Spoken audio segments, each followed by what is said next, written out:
Paramedical ಪ್ರವೇಶಕ್ಕೆ high court good news. SSLC ಮುಗಿಸಿ paramedical ಓದಬೇಕು ಎಂದುಕೊಂಡಿರುವ ವಿದ್ಯಾರ್ಥಿಗಳಿಗೆ ಇಲ್ಲಿದೆ ಒಂದು ದೊಡ್ಡ good news.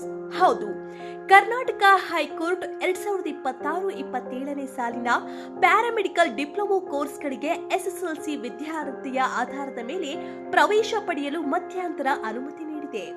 Medical laboratory technology, optometry technology, imaging technology ಮತ್ತು ಹೆಲ್ತ್ ಇನ್ಸ್ಪೆಕ್ಟರ್ ಕೋರ್ಸ್ಗಳಿಗೆ ಇದು ಅನ್ವಯಿಸುತ್ತದೆ.